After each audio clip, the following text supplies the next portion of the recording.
Welcome to ChatEd, the podcast where we speak with the educators shaping education from the inside out. I'm Blundell, founder of educationRnR, and today I'm joined by Sarah Garner, currently serving as Interim CEO at Unity Schools Partnership, a 40-school multi-academy trust spanning East Anglia and beyond. Sarah brings a unique perspective to system leadership with a strong background in strategic finance, HR and trust operations.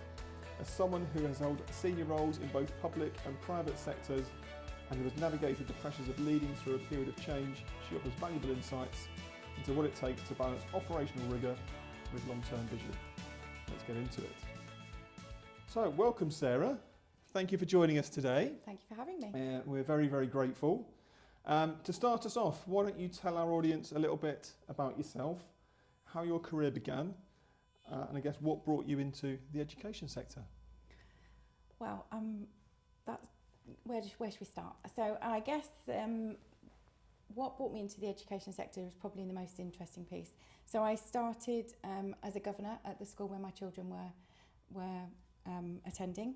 I quickly got into that and thinking, actually, there's so many things here that I know that I can bring from my own experience and help this system and this sector really try to improve. And I sat in some of those meetings really feeling a little bit frustrated from sitting on the periphery that I could do more to help.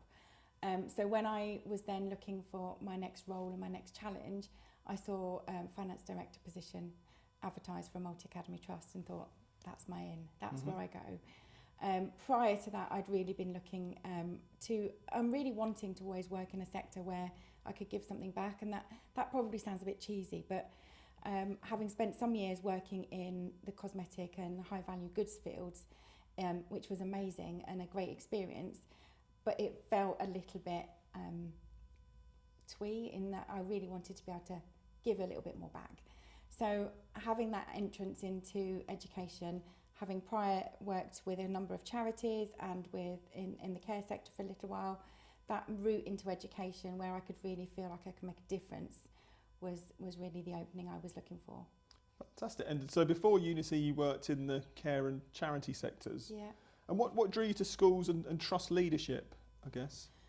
I think as the starting point really was sitting on that governing body thinking, I'm looking at these budgets thinking, why are they spending money on this? Why aren't they looking at this from a procurement angle? Why aren't they looking at this from a financial or operational perspective, where actually there's some really quick wins to try and either save money, work more efficiently and work more effectively, and how I can bring that into the sector.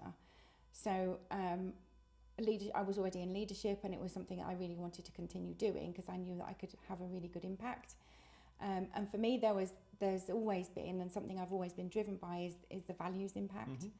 Having worked in those sectors, particularly in sort of charities and the care sector, for me, that core values-driven piece is something that drives me. Yeah. So being able to do that in the education sector, and then having, I guess, a sort of an alignment with my own children going through the sector at the same time, has been something that I've been really passionate about getting involved in, and really trying to sort of have an impact. No, I bet. And you've been with Unity since 2017. How have your responsibilities evolved over that time? It's changed quite considerably. So when I first came in, I think I just referenced, I came in as the finance director. At the time, so it was actually 8 years ago last week was my anniversary. We had a new CEO had joined just prior to me. He had come in and recognised that there was a bit of a gap in terms of the knowledge of what we needed in the finance area of the trust. I came in and was able to really sort of put some really quick changes into place around some of the structure, the way that we were reporting, the reports that were going to board, that helped us really with some really big decision making processes. Shortly after that, no fault of my own, but the HR director moved on, and there was really clear evidence at the time that the HR and the finance teams just weren't working together, and it's so imperative that they do. There are so many overlaps in terms of the HR piece, the recruitment, the contractuals, the payrolls. So all of that felt to me like it was really essential to bring it together. So that was the first sort of change in my role, if you like, quite quickly. So I took on finance and HR director. And then over the coming years, there was a few other areas that sort of were quickly bolted in. So governance, which again is really core to my heart. We need to make sure that we're governed properly. Being an accountant by background, I'm slightly risk averse, perhaps more than some of the educationalists. But I know where the money's coming from or where it's not coming from sometimes. So it's really, that governance piece really felt strong for me as well. So that came in. We then had a bit of a restructure of our IT function and moved everything centrally. And again, that really seemed to fit with my role, which then very quickly moved into the trust, looking for a deputy CEO position. At the time, I think the trust really felt it needed to be somebody with the education background. But what quickly transpired was actually that we had a really strong educationist as a CEO, having that complement with me running more of the business side of the organisation felt like a really good match.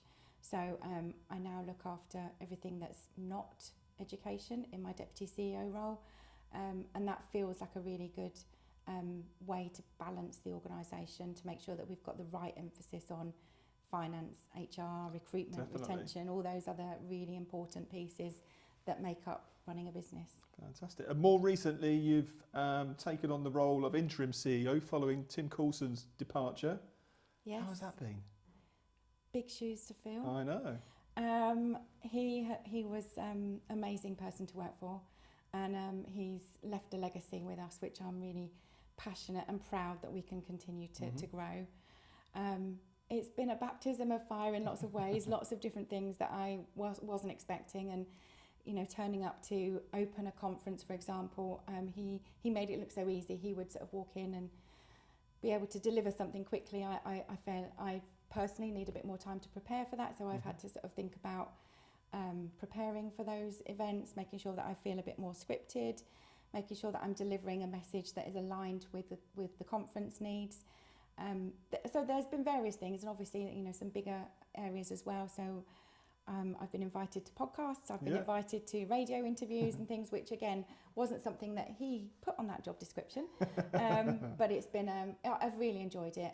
It's been really nice to be able to meet more of our school leaders, to get out into the schools more, spend a bit more time with the children than I've been able to do before. So and make it really understand what it the children and what it's all about. So it's nice to be able to get back with them. Yeah. And how did you approach that sort of change in responsibility and leadership in what's clearly been a period of reflection and change for the trust? For me, it's probably been the way I approach most things. So slightly methodical, thinking about the procedures, the processes and things that I need to make sure we're following, but from that value-based point again. So our values at Unity are integrity, inclusion and kindness. In this role, sometimes you have to deliver bad messages and hard messages, but if you can do them with kindness and you can do them with integrity, and you know that the reason you're doing it in your heart is for the right reasons, that makes it much easier. So I've spent some time this term with our leadership team thinking about our vision, our values, where we want to go, where we're heading, and how we operate. So thinking about the culture of the organisation. So we are really trying to promote a strong sense of belonging. We're looking at having a really rich curriculum, which is, has been really timely when we look about the curriculum assessment review that's just come into place, and we're already looking at some of those enriching opportunities for some of our children, as well as our staff, because a happy staff means that we've got happy children. And over this recent period, what do you think you've learnt about yourself? Anything? I think, that's a tough question. I think I've learnt that the values are really important to me. I think I've learnt that more in the last 3 or 4 months than I was expecting, but every decision comes back to that values for me. And other people might not agree, but that feels a really strong part of who I've become. I think I've become really quite resilient, and it's tough. Sometimes it's a little bit lonely at the top. So I think, my message to other leaders would be, reach out to other leaders, other networks, other partners that you can call on. That's really important, to have people that you can talk to, that have your tribe around you, people that you can rely on. But hard work pays off. it's tough to find that balance, but it's also important to make sure you've got that real well-being, Yeah. that you're looking after yourself. The old added cliches of put your gas mask on, those types of things are really important, but they're quite hard to maintain for yourself. So that's been quite important to me. Yeah, you're right, and I think the vision, values, ethos of any organisation, and particularly in education, is really important, where there can be a lot of change over time. You know, and obviously you're going through, the trust is going through a period of transition, obviously well managed and run, but it's always interesting as a trustee, you know, for the CLP, you know, where in 10 years' time, if somebody walks into that school, will they still feel the same vision, values and ethos that we're setting for that organisation today? And that is, you know, it's so important for those reasons that helps to drive focus and move that organisation forwards. So you've been writing articles kindly for ChatEd. It's been brilliant. We've got another one that's going to go live on Monday, which is great. The theme throughout a lot of them, which I think is really important, focuses on partnership between CFOs and school leaders, or I guess the sort of financial elements and the educational elements, and they go hand in hand. Why do you think that's such a timely conversation to be having? I mean, it's timely because I think for the first, certainly this year feels like one of the toughest years in terms of budget setting, although I do feel like I've said that the last 2 or 3 years. This year we're faced with new challenges from the recent budget that's been announced. We know that nationally there's a decline in pupil numbers, and whether we like it or not, pupils' bums on seats means more money into the school, and running a school that have got inefficient pupil numbers becomes really difficult if for the funding. So having the perspective of the CFO and the finance team involved in some of that decision making is absolutely crucial if we want to get the best.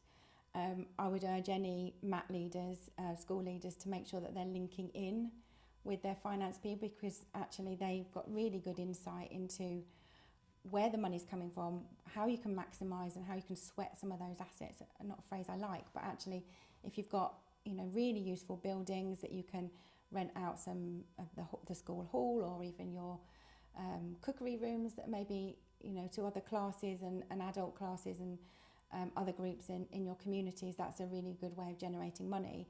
Your finance team can then help you work out pricing, can help out strategies, can link into the marketing around some of those options.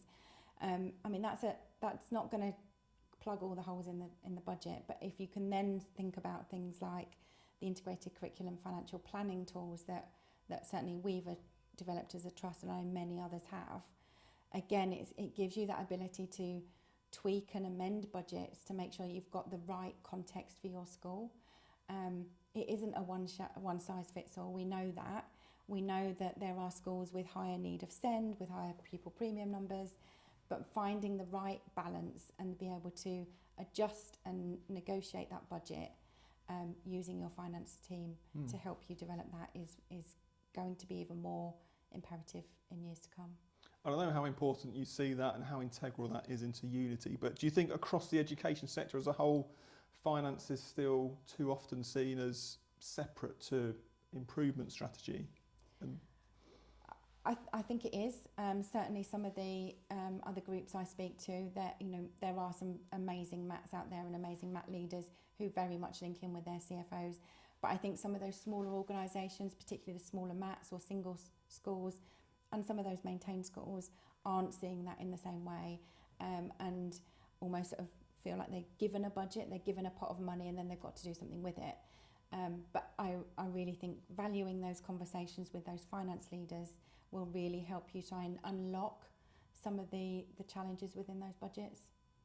And what are some of the best examples that you've seen where finance and leadership aligned to create real impact? That's a tough question. So I go back probably to the integrated curriculum financial planning. It's something that I think, you know, 3 years ago we took a sort of sharp intake of breath and said, right, we're going to have to do it. But by doing that, we understand much more around what's happening in the school. So we can look at things like contact time. How much time are those teachers spending in front of the children? Because that's the valuable time. how much time are they spending in meetings, because whilst they're valuable, they're not really adding value to the children. So where we've been able to unlock some of that contact time and ensure that the children get more contact time has been through that financial planning efficiency tools. That means that we can then look at where we've got core groups of children who have higher needs, who have either SEND needs or we need to try and plug that disadvantage gap, that we are able to sort of focus some of the spare capacity, if there is any, on those children. The other thing that I think has been really helpful is SEND is increasing. There's no getting away from it. The number of children with SEND in every school will be much higher than it was 5-10 years ago. And we know that their local authority funding for SEND is reducing on a per pupil number. So again, it's about looking at really innovative, creative solutions for that. So we have now got a number of SEND units where we are able to focus really talented, skilled people running those centres and be able to maximise the use of those people in those settings. Again, it's not easy, but I think, again, working with the finance people, working with the leaders that know what the needs are of those children is important. But this is also a two-way street, because actually what we can't do is have finance wagging the tail all the time. We're finance professionals, we're not SEND experts, we're not educationalists. It needs to be a two-way street. So the two parts need to work very closely together. Definitely. And so you've written about gag pooling being a trust-wide tool, I guess is how I'd describe it. What do you see the potentials and pitfalls of gag pooling? Because there are pros and cons. There are absolute pros and cons. I think if it's done properly, it can be really effective. But it's really difficult to get that done properly. We consulted on gag pooling. We don't fully implement gag pooling. We implement reserves pooling. So what's really useful for us is to be able to look at our accounts and say that all the schools are doing well financially. There may be schools that are going through a tougher time because of their pupil numbers or because of the history or how they've come into our trust. But we don't sit there and think, actually, this school owes more money than this school. So it's a very fair feeling in terms of reserves. Where the gag pooling fits in is we almost do that by default. So we do know that we've got schools that are suffering with declining pupil numbers. We've also got one school that's suffering with increasing pupil numbers because of the lagged funding mechanisms. So it's about really trying to make sure that there's a fair process. And I'm not the person to sit here and say everybody's going to get this amount per pupil, because the context is really different. So I think if gag pooling can be done in a way that really adjusts to that contextual situation in every community, then it can be fair. But I think it's also about making sure that we're looking at the values, the needs of the children, and where there are challenges with things like recruitment and retention, that we're addressing that as well. And what do you think the school leaders should be thinking when they hear budget cuts and equity in the same sentence? I think most of them probably put their heads in their hands and think, how on earth can we do that? And that's really where my job comes into making sure that we are doing that fairly.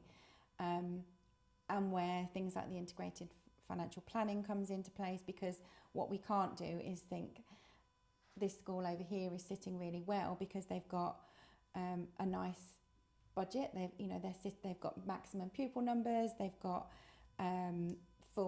great pupil premium funding. They've got a really good local authority that's supporting with their SEND funding.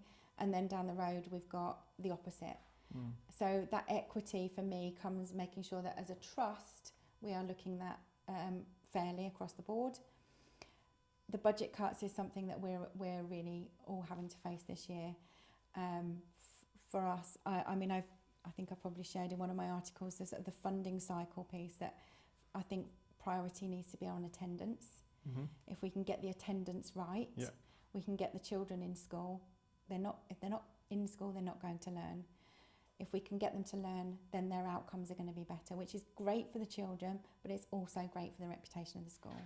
If we can get the reputation of the school right, then families and the communities will back that school, Yeah. which means that we can start filling up those classes, which means the funding starts to come through, Yeah. and we go back to that per pupil funding, which then means that there should be more money to introduce in and invest into the real needs of the school. So going back to that contextual piece, the resources, the staffing, whatever it is that school needs. So, and then the cycle starts again. So just getting the attendance right, making sure that those children feel like they belong in the school, means that they're in a really strong place to help the whole cycle.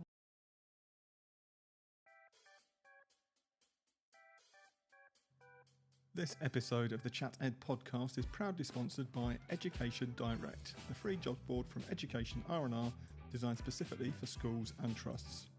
Education Direct allows schools to advertise teaching and leadership roles at no cost, reaching quality candidates directly without agency fees or commissions. If you're a school looking to recruit or an educator exploring your next move, visit educationRnR.com.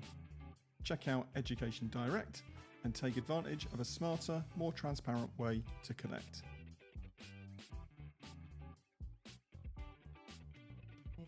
Perfect. And workforce pressures continue to dominate the conversation, recruitment, retention, across the sector. What are you seeing across Unity and the education sector at the moment? I think there's probably two sides to that, really. So in some really sort of examples that I've been involved in 3 head teacher recruitments this term, and we're a school of 40 trusts, so 3 isn't a huge amount, but we've had really good applications, really strong applications for all of those posts. I think one of them had over 15 really strong applications, so we had to do a long list before we could do the short list, and the others also had some really strong candidates too. So we are seeing a real uptake. We recently appointed a new director of IT. We had over 50 applicants for that post. So I think in terms of our reputation in the market, that is really helping us drive people to want to come and work for Unity. We know that we've been really lucky with some of the curriculum and development that we've got in our trust, that actually that's driving people to want to work for us as well. But at the same time, we're seeing really challenging recruitment problems with specific roles. So science in particular, English has become harder for us to recruit for. MFL has traditionally been difficult, but I think they're the 3 areas that we're finding particularly challenging at the moment. I don't think we're different from others in the sector, but it's a challenge. And what role do you think MATS as an organisation can help play in the staff retention, well-being aspect for everybody within an organisation, as opposed to sort of standalone schools? I think MATS have a duty to really make sure that the staff are really well looked after. So I go back to that values-based approach that is really, really important to me. I think if I was looking for a new job now, I'd be looking at the culture of the organisation, how they look after me, what they're doing for my well-being, as well as what they're doing for my professional development. So making sure that there are opportunities, and that's where MATS can really come into themselves, because we often promote things internally. So if we've got a vacancy coming up, we'll look internally to see if there's anyone that might fill that. So whereas a single school or a state school might not be able to offer that opportunity quite so much, we're in a really unique position to be able to do that. For our trust as well, we're quite geographically tight, which means that we can move people around quite easily and offer those opportunities to them. I think it's about also that values piece as well, making sure people are well looked after, a strong culture, a good reputation, thriving and pushing for excellence all the time for our children, for our staff and for our communities, to make sure everyone's getting the best. Yeah, fantastic. And if anyone was considering a role in a trust, particularly HR, finance, non-education, what would you say to them? Come in quickly. We need good people. I think it's really important for people outside of the sector to get involved as well. I made a conscious decision a couple of times to make sure we are appointing people into those support service roles from outside the sector, because I think it's very easy. I mean, I've been here 8 years now, and even I've started saying things like, well, that's not quite what happens in education, which was something I was struck with when I first got here. We can't do that, you can't do this. But actually we can, if we innovate, if we think, if we're a bit more open-minded, a bit more blue sky thinking is what's needed. And, you know, we know that the sector is still behind in things like technology and innovation. AI is jumping all over us at the moment, and we need to get better at it. So some of those skills that are much stronger in the private sector, we need to make sure that they are brought into the education sector. Definitely. You've touched on this a little bit, but what do you think values-led leadership looks like for you? I have touched on this a bit already, and values are really important for me in decision making. I think bringing your authentic self every day to leadership discussions, not being afraid to put your hand up and say, I didn't really understand that, could you explain that to me again? Treating people kindly, having that integrity in your decision making, being able to explain your rationale behind why you're doing certain things is really important.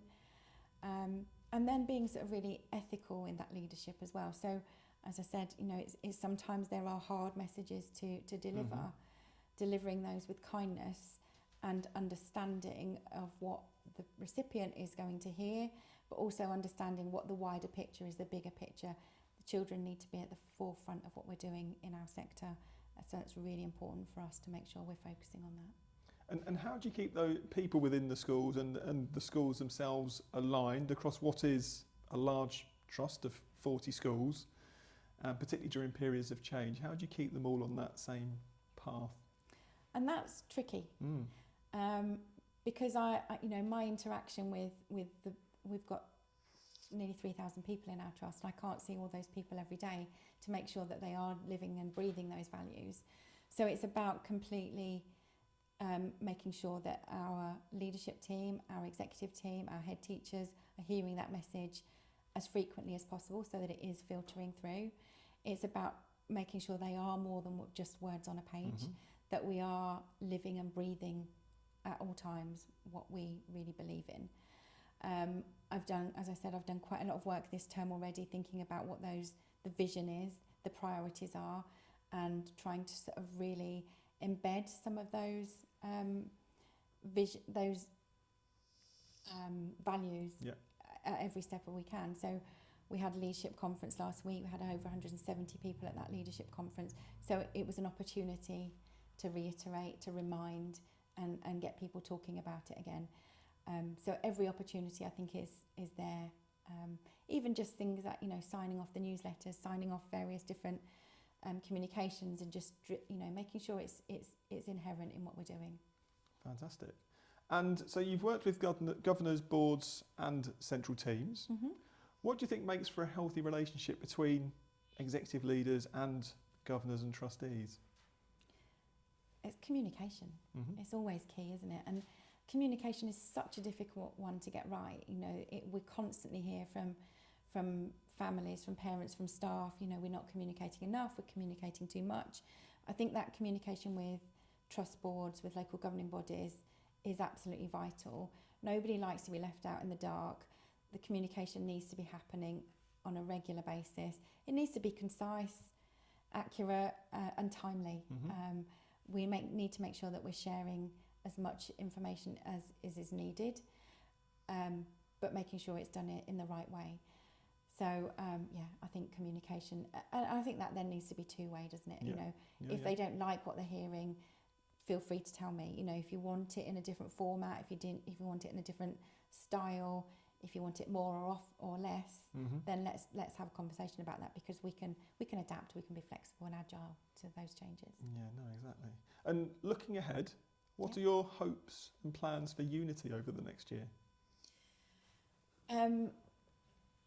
I'm really proud to work for Unity and everything that we've achieved so far. So my hopes and dreams really are continuing to do what we've done so far, to continue to build on Tim's legacy, to continue to make sure that we are values driven, but ultimately we really want the best for the children.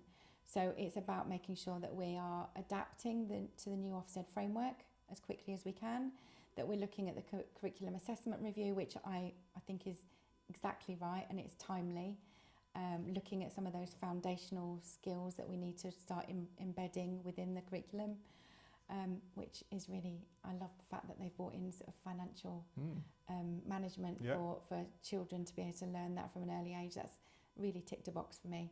So I think it's about embedding some of those things. It's about making sure our staff continue to feel valued, our children feel a sense of belonging when they're coming into school, which is going to help their attendance and help grow the reputation of the trust, as well as improve the outcomes and life chances for the children. And is there a change that you'd like to see in trusts or the sector as a whole moving forwards? We always want more money. Yeah. I think that goes without saying. I think, I've just referenced that, the curriculum assessment review that was launched last month is really timely. I think that some of the changes in there will be really welcomed. I think there will be some trusts that think how on earth are we going to do that as well as on top of everything else. I think there needs to be recognition about how hard we are working in this sector. Yeah. We talk about workload a lot. It's something that we as a trust are really reflective on. So, more money, less work. I suppose it's the same everywhere, isn't it? But I think it's, we're not afraid of hard work.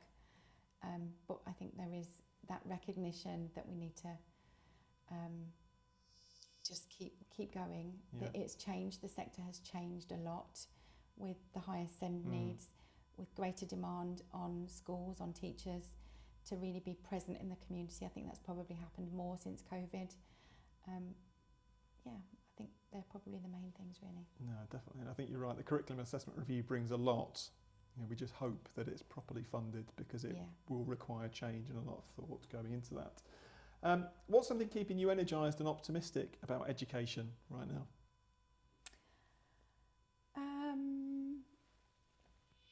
Well, the curriculum assessment review, as I say, has ticked a big box for me with that sort of financial strategy in there. Some of those key skills around how children today are going to survive and thrive in later life. I've been involved in a little group recently who are thinking about what a student might look like in 2040, and it's really quite interesting to think about that. I know when my own children started, the head teacher at the school said, the jobs your children will do when they leave school haven't yet been invented. Yeah.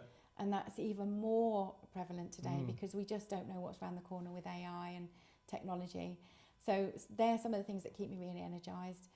I think there's a real challenge at the moment in the sector around disadvantaged children. The poverty line, the cost of living, all those things are really playing into that. I know that I've got a role to play in making sure that those children have a hot meal every day, that they want to come to school so that they can feel like they belong somewhere, that they have a right to a good education, and we've got an obligation to provide that. So they're the things that are keeping me energised, that we've got lots to do. It's not going to be easy, but we're up for the challenge. Fantastic. And I guess as a bit of a final thought, if you had 60 seconds to speak directly to every school and trust leader in the country, what would your message be? Look forwards and look backwards.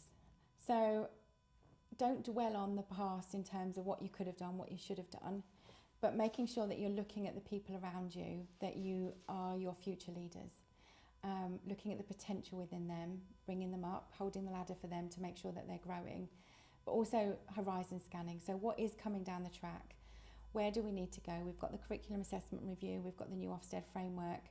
We know that there's going to be challenges with funding. We know that there's a decline in pupil numbers nationally. So they're all knowns. Yep. The bits that aren't known is how they're going to be funded. But let's really try and get ahead of that curve and proactive.